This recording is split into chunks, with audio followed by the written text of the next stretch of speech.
Very good morning students. हमने previous lecture में पढ़ा था ऑपरेशन रिसर्च होता क्या है, basic needs of operation research, scope of operation research, ये सारी हमने उसमें देखा था प्रीवियस लेक्चर में। अब इसके बाद आपका आता है सेक्शन फर्स्ट ऑपरेशन रिसर्च के अंदर। इसके अंदर लीनियर प्रोग्रामिंग्स की हमने कुछ बेसिक नीड्स पढ़ी थी, क्यों ज़रूरी था अपने लिए लीनियर प्रोग्रामिंग। तो लीनियर प्रोग्रामिंग प्रॉब्लम्स, इसको हम शॉर्ट फॉर्म में बोलते हैं LPP। LPP मतलब लीनियर प्रोग्रामिंग प्रॉब्लम्स। तो LPP के अंदर फर्स्ट आपका मेथड आता है सिंप्लेक्स मेथड, लेकिन सिंप्लेक्स मेथड की बजाय हम फर्स्ट पढ़ेंगे कि व्हाट इज़ लीनियर प्रोग्रामिंग, कैसे मैथमेटिकल टर्म्स में लीनियर प्रोग्रामिंग को डिज़ाइन करते हैं। डिज़ाइन करने के बाद लीनियर प्रोग्रामिंग प्रॉब्लम्स को हम फर्स्ट ग्राफिकल मेथड से सोल्व करेंगे।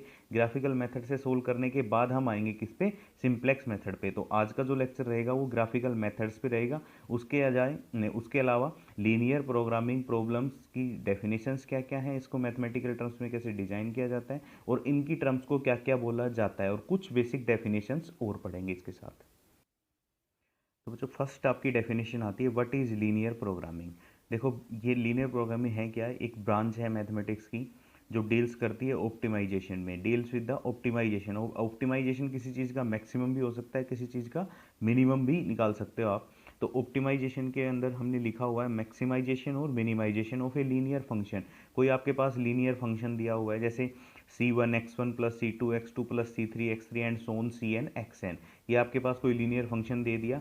और फिर number of variable subjected to a number of constants, ये लीनियर फंक्शन जितने भी नंबर ऑफ वेरिएबल्स हैं वो सब्जेक्ट करते हैं किसी नंबर ऑफ कंस्टेंट्स को। कितनी भी नंबर ऑफ कंस्टेंट्स आपके पास दे रखी होंगी, कंस्टेंट्स का मतलब कोई कंडीशन लगा रखी होंगी, जैसे x1 प्लस x2 आपके पास दे दिया हो लेस देन इक्वल टू 20, या फिर x1 plus x2 greater than equal to 30। तो ये जो भी कंडीशंस लगा रखी हैं इनको बोलते हैं हम क्या, constants in the form of linear inequation. Linear inequation बोल सकते हो, लीनियर इनइक्वलिटी बोल सकते हो आप। तो इन फॉर्म्स में लिखी हुई होंगी आपके पास। जैसे मैथमेटिकल मॉडल हम पढ़ते हैं कि पहले सबसे पहले काम क्या, लीनियर फंक्शन आपका दे रखा होगा। लीनियर फंक्शन हो गया z be a linear function defined by z equal to C1x1 C2x2 and so on plus Cn xn, where Ci's are क्या हैं, कॉन्स्टेंट्स हैं आपके। उसके बाद हम कंस्टेंट्स लगाते हैं। कंस्टेंट्स कैसे लगेंगे आपके पास, देखो ये लगा रखी A11 x1 plus A12 x2 and Son A1n xn। अब ये कंस्टेंट्स किसी भी तरीके की हो सकती हैं, इक्वलिटी में भी हो सकती हैं, लेस देन इक्वल भी हो सकती हैं, या फिर ग्रेटर देन इक्वल भी हो सकती हैं। तो less than equal to greater than equal to B1। इसी तरह से हमने M कंस्टेंट्स इस पे लगा रखी हैं, less than equal to greater than equal to BM। ये आपके जो हैं, ये आपके M कॉन्स्टेंट्स दे रखे हैं। A11 A12 A1n, ये आपके MN कॉन्स्टेंट्स दे रखे हैं। इसको बोल सकते हो शॉर्ट फॉर्म में AIJB MN कॉन्स्टेंट्स। तो ये आपका सेकेंड पार्ट हो गया इसका। थर्ड पार्ट में क्या होगा, आपके पास जितने भी वेरिएबल्स हैं सब के सब क्या होंगे, greater than equal to zero. Let x1 greater than equal to zero, x2 greater than equal to zero, xn greater than equal to zero. The problem of determine the value of, अब हमें क्या करनी है कि problem LPP problems हैं क्या, तो जो ये x1 x2 xn वेरिएबल हैं इनको हम या तो मिनिमाइजेशन में निकालें या फिर मैक्सिमाइजेशन में निकालें। इनका सॉल्यूशन जो फाइंड होगा, मतलब आपका z या तो मिनिमम फाइंड हो या फिर मैक्सिमम फाइंड हो, एंड विच जो कि B और C, जो बी और सी पार्ट है कि ये भी greater than equal to zero रहें और बी पार्ट्स के अंदर जो कंडीशन है वो भी सेटिस्फाई हो। इन दोनों कंडीशंस को सेटिस्फाई करते हुए जो x1 x2 xn की वैल्यू आएंगी, ये आपकी क्या कहलाएंगी, it is called the general LPP। Which Z minimum और maximum and which satisfy B and C, जो बी और सी को, बी पार्ट और सी पार्ट को क्या करेंगे, सेटिस्फाई करेंगे, वो क्या कहलाएगी आपकी journal LPP, linear programming problems. तो ये थी बच्चों जर्नल टर्म किसकी, जर्नल डेफिनेशन, जर्नल टर्म बोल सकते हो किसकी, लीनियर प्रोग्रामिंग प्रॉब्लम्स की। तो सबसे पहला काम क्या दे रखा होगा आपके पास लीनियर फंक्शन दे रखा होगा, कुछ कंडीशंस दे रखी होंगी, या कंस्टेंट्स बोल सकते हो उनको, कंस्टेंट्स दे रखी होंगी, और आपके पास कुछ ऐसा जेड निकालना है, आपको जेड मैक्सिमम निकालना है या फिर मिनिमम निकालना है कि वो इन दोनों कंडीशंस को सेटिस्फाई करें, कि ये भी आपके सारे variable greater than equal to zero रहें और बी वाले को भी वो सेटिस्फाई करे। इनको सेटिस्फाई करते हुए जो सॉल्यूशन निकल के आएगा, जो वेरिएबल निकल के आएंगे, वो आपके क्या होंगे, लीनियर प्रोग्रामिंग प्रॉब्लम्स होंगे। अब देखो सम इंपॉर्टेंट डेफिनेशंस। फर्स्ट आपकी आती है ऑब्जेक्टिव फंक्शन। ऑब्जेक्टिव फंक्शन क्या होता है, the linear function C1 x1 C2 x2 and so on plus Cn xn, ये आपका क्या कहलाएगा, ऑब्जेक्टिव फंक्शन। या तो ये मैक्सिमम होगा या फिर ये मिनिमम दे रखा होगा। Is called the objective function of the linear programming problems. तो जहाँ पे आपको लिखा मिलेगा z इक्वल टू, जैसे z इक्वल टू लिख दिया, मान लो z equal to 3x1 plus 2x2 plus 5x3, तो ये आपका क्या कहलाएगा, ये एक लीनियर फंक्शन है और इसको बोलेंगे, जब लिख दिया ये मैक्सिमम z या फिर मिनिमम z, तो इसको क्या बोल देंगे हम, ऑब्जेक्टिव फंक्शन बोल देंगे। इसको क्या बोल देंगे, ऑब्जेक्टिव फंक्शन बोल देंगे। तो फर्स्ट डेफिनेशन ऑब्जेक्टिव फंक्शन की। उसके बाद कंस्ट्रेंट्स, जो बी पार्ट हमने पढ़ा था कि जो कंडीशन रेस्ट्रिक्शंस लगा रखी हैं, कि इक्वेशन आपके पास दे रखा हूँ, मान लिया ये तो ऑब्जेक्टिव फंक्शन हो गया, maximum of z equal to 3x1 plus 2x2 plus 5x3, ये आपका ऑब्जेक्टिव फंक्शन हो गया। सब्जेक्टिव टू लिख दिया आपके पास, अब 2x1 plus 3x2 less than equal to 10, या फिर 3x2 plus 4x3 greater than equal to 12। तो ये आपकी जो क्या हो गई, ये क्या हो गई, आपकी कंस्ट्रेंट्स कहलाएंगी। तो कंस्ट्रेंट्स क्या है, जो बी पार्ट जो हमने देखा था अभी पीछे, वो बी पार्ट क्या कहलाएगा, आपका कंस्ट्रेंट्स कहलाएंगे। उसके बाद कह रहा है नॉन नेगेटिव रेस्ट्रिक्शन, क्योंकि सी पार्ट में हमने देखा था कि जो भी x1 x2 xn है वो सारी क्या है, ग्रेटर देन इक्वल टू 0, और नाम भी यही है, नॉन नेगेटिव रेस्ट्रिक्शंस। तो ये क्या कहलाएंगे, आपकी नॉन नेगेटिव रेस्ट्रिक्शंस कहलाएंगे। उसके बाद सॉल्यूशन, कि जो x1 x2 xn की वैल्यू निकाल के लाएंगे, जो बी और सी पार्ट को सेटिस्फाई करते हुए हम इनकी वैल्यू निकालेंगे, वो आपकी क्या कहलाएंगे, सॉल्यूशंस कहलाएंगे। उसके बाद आता है आपका क्या, फिजिबल रीजन। फिजिबल रीजन को कौन सा होगा, कि वो कॉमन रीजन होगा जो सारी डिटरमाइन, जो भी कंस्टेंट्स हैं उनको भी सेटिस्फाई कर रहा होगा, जो भी रेस्ट्रिक्शंस हैं उनको भी सेटिस्फाई कर रहा होगा। तो वो जो रीजन बनेगा, वो रीजन आपका पूरा क्या कहलाएगा। जैसे मान लो हम ग्राफिकल मेथड से सोल्व कर रहे हैं और आपके पास दो इक्वेशंस हैं, दो कंस्टेंट्स हैं। एक इक्वेशन मान लो ये है और दूसरी इक्वेशन मान लिया हमने कुछ लाइन ऐसे बन रही है हमारी, यहाँ से पास आउट हो रही है, और ये कह रहा है जो रीजन है ना वो लेस देन इक्वल टू में है। तो ये वाला जो रीजन बनेगा, अगर ये बाउंडेड रीजन है तो ये वाला जो रीजन बनेगा, ये क्या कहलाएगा, आपका फिजिबल रीजन। अब इस रीजन के अंदर जितने भी पॉइंट्स आएंगे, जैसे एक ये पॉइंट आ गया, एक ये पॉइंट आ गया, एक ये पॉइंट आ गया, तीन आपके पास पॉइंट हैं। अब इन तीनों पॉइंट्स पे जब हम रखेंगे तो ये आपके क्या कहलाएंगे, फिजिबल सॉल्यूशन कहलाएंगे। और जब ऑप्टिमल सॉल्यूशंस की बात आएगी तो ऑप्टिमल सॉल्यूशन क्या होगा, कि मान लो मैक्सिमम ऑफ जेड दिया हुआ है और इन तीन पॉइंट्स को पुट करने पे जो वैल्यू मैक्सिमम होगी वो आपका क्या कहलाएगा, ऑप्टिमल सॉल्यूशन कहलाएगा। एक बार पढ़ भी लो डेफिनेशन, जैसे फिजिबल सॉल्यूशंस क्या है, every points in the feasible region of a LPP is called feasible solutions. इस वाले रीजन्स में जितने भी पॉइंट होंगे, हमने यहाँ पे बोला था कि तीन पॉइंट्स पे निकाल लेंगे, क्योंकि ये जो तीन पॉइंट्स हैं ये आपके कॉर्नर के पॉइंट्स हैं। जो भी कंडीशन अगर ये सेटिस्फाई कर रहे हैं तो अंदर वाले भी उस कंडीशंस को सेटिस्फाई कर रहे होंगे, तो हम ये पॉइंट पे चेक कर लेते हैं। लेकिन पूरा रीजन जो होता है उसके अंदर कोई भी पॉइंट हो, हर पॉइंट के ऊपर आप क्या निकाल सकते हो, फिजिबल सॉल्यूशन निकाल सकते हो।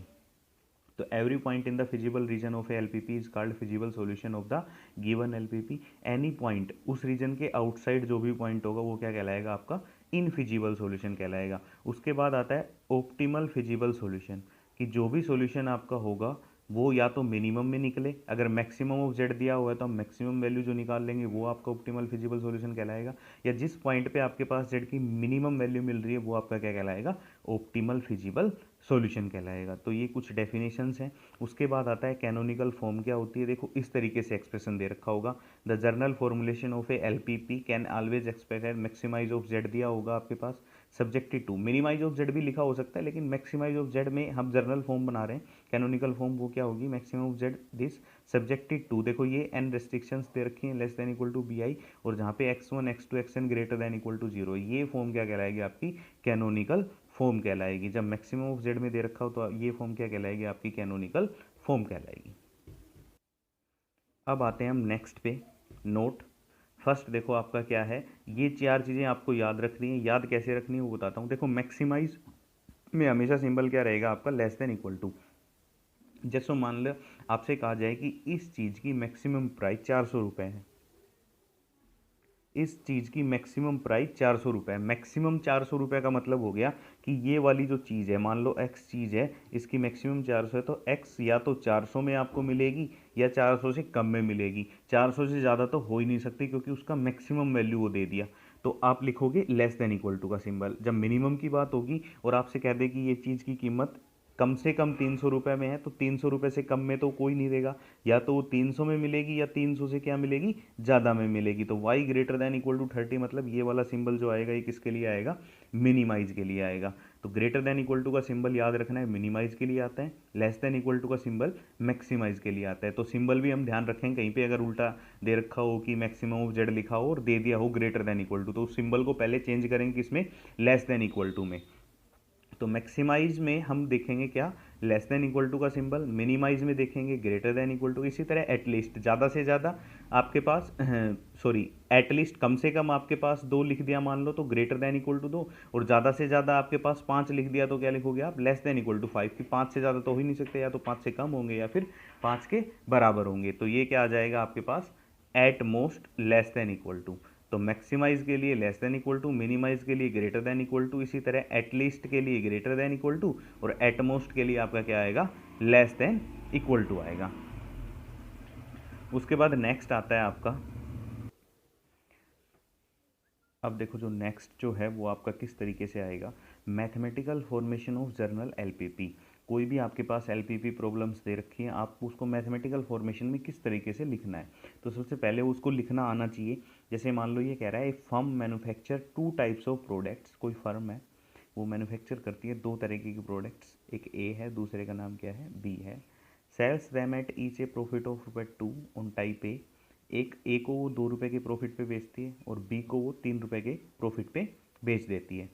Each product is produced on 2 machines g and h. दोनों प्रोडक्ट्स 2 मशीन्स पे बनाए जाते हैं, एक जी पे बनाए जाते हैं, दूसरे एच पे बनाए जाते हैं। 2 मशीन्स हैं आपके पास। अब क्या कह रहा है देखो आगे, type A requires 1 minute of processing time on g and 2 minutes on h. तो देखो जो टाइप ए है वो जी मशीन पे भी बनता है और एच मशीन पे भी बनता है। तो हम क्या करेंगे, नीचे एक कॉलम बना लेंगे मशीन्स का, एक जी मशीन लिख ली और एक क्या लिख ली, एच मशीन लिख ली। और टाइप्स ऑफ प्रोडक्ट्स क्या क्या है आपका, एक ए है, दूसरा क्या लिख लिया, बी लिख लिया। क्योंकि मशीन्स को हम कॉलम में इसलिए लिख रहे हैं क्योंकि जो जी मशीन है ना वो ए को भी बनाती है और जी मशीन बी को भी बनाती है। अब आगे कंडीशंस पढ़ते हैं कि type A requires 1 minute of processing times on G. जो टाइप ए है ना वो 1 मिनट लेती है किसमें, बनने में। प्रोसेसिंग टाइम से जो टाइप ए का बनने में जी मशीन पे वो 1 मिनट का है, और 2 मिनट किस पे है, वो एच पे लेती है। इसी तरह से type B requires 1 minute on G, 1 minute G पे लेती है और 1 मिनट ही किस पे लेती है, वो एच पे लेती है। उसके बाद क्या कह रहा है, the machine g is available for not more than 6 hour 40 minutes. ये कह रहा है कि जो जी मशीन है ना वो सिर्फ 6 घंटे और 40 मिनट के लिए अवेलेबल है। तो यहाँ पे हमने लिख लिया अवेलेबल टाइम 6 आवर्स 40 मिनट्स, और जी का जो अवेलेबल टाइम है वो कितना है आपके पास, 10 आवर्स दे रखा है। तो यहाँ पे अवेलेबल टाइम लिख लिया। अब देखो क्या कह रहा है, टाइप ए में हमने मान लिया ये एक्स और बी को मान लिया कितना, Y.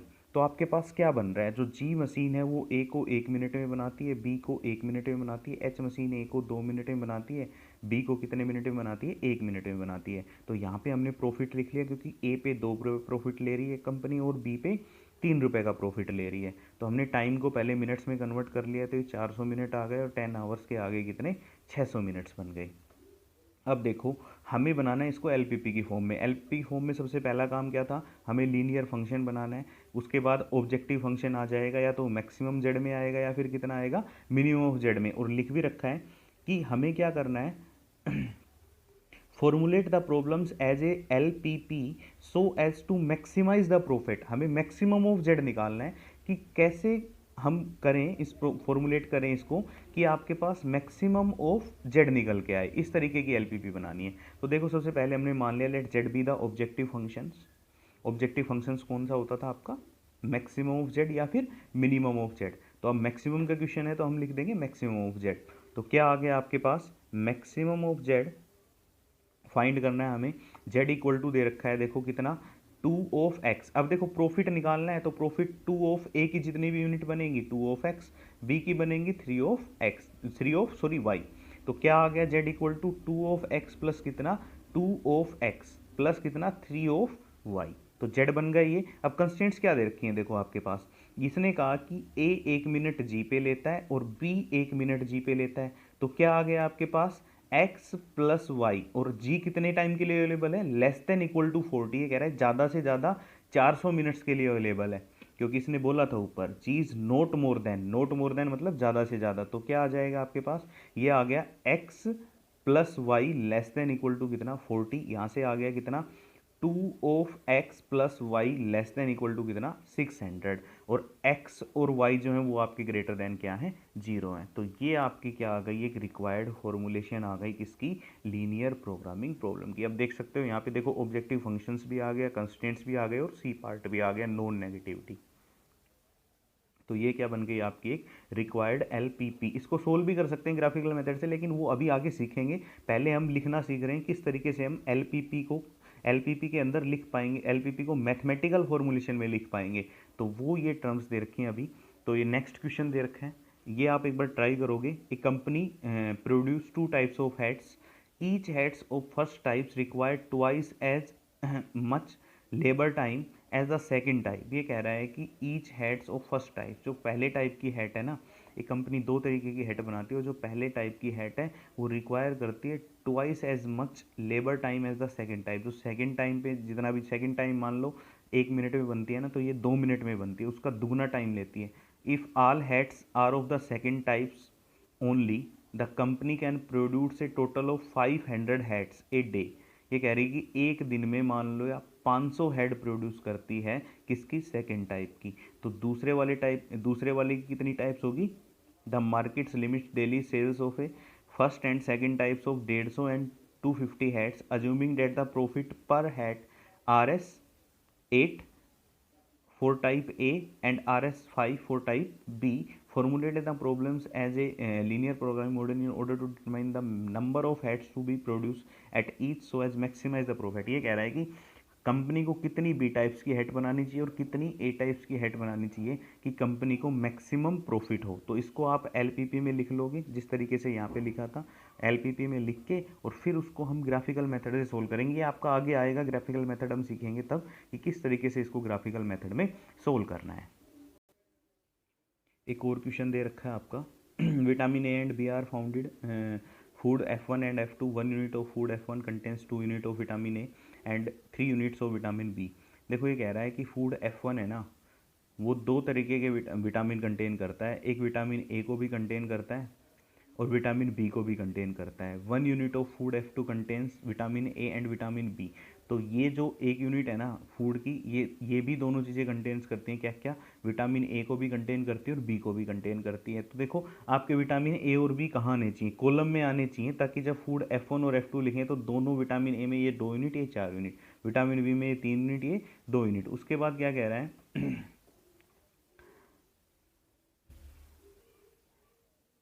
1 unit of food F1 and F2 कह रहे हैं 1 unit of food F1 and F2 cost RS5 and 2.50। ये कह रहा है कि 1 यूनिट जो F1 फूड मिलता है वो 5 रुपये में, उसकी कॉस्ट 5 रुपये आती है, और F2 की आती है 2.50, 2 रुपये 50 पैसे respectively. Assuming that anything in excess in daily of minimum requirement vitamin a and b is not harmful, find out the optimal mixture of food F1 and F2। हमें वो ऑप्टिमल मिक्सचर निकालना है F1 और F2 का at the minimum cost पे which meets the daily minimum requirement a and b. Formulating LPP, daily requirement of vitamin a 40 unit and vitamin b 50 unit. तो देखो इस तरीके से बना विटामिन ए और vitamin b, food F1 food F2, 2 unit vitamin a की होती है F1 में और 4 यूनिट विटामिन ए की होती है F2 में, 3 यूनिट विटामिन ए बी की होती है F1 में और 2 यूनिट होती है विटामिन बी की F2 में। उसके बाद डेली रिक्वायरमेंट लिख ली 40 एंड 50। अब डेली रिक्वायरमेंट जितनी है वो आपकी क्या दे रखी है, मिनिमम दे रखी है। मिनिमम दे रखी है मतलब आपका सिंबल क्या आएगा, ग्रेटर देन इक्वल टू आएगा, 2 of F1 plus 4 of F2, या फिर x और y लिख लो इसको, जैसे आपके नोट्स में लिखा हुआ है x और y। तो ये x और y है तो 2 of x plus 4 of y greater than equal to 40। इसी तरह 3 of x plus 2 of y क्या, ग्रेटर देन इक्वल टू 50। तो इस तरीके से आपके पास जो एलपीपी बनेगी मैथमेटिकल टर्म में वो क्या बन जाएगी, देखो z हमने ऑब्जेक्टिव फंक्शन मान लिया and let x unit of vitamin a and y units vitamin b.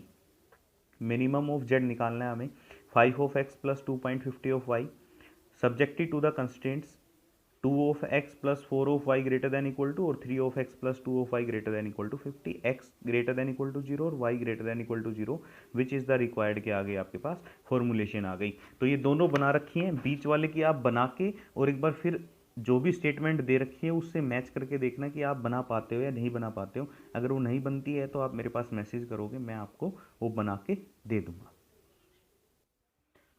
तो स्टूडेंट आई थिंक 20-22 मिनट का लेक्चर हो गया है, और आई थिंक इतना बहुत रहेगा आज के लिए। ये बना के देखना आप ये क्वेश्चन, और कल हम ग्राफिकल मेथड करेंगे। कल हम पूरा ग्राफिकल मेथड सोल्व करेंगे। ये आपके पास 20 या 21 पेज दे रखे हैं, तो types different different types discuss करके और फिर इसको हम पूरा सोल्व करेंगे।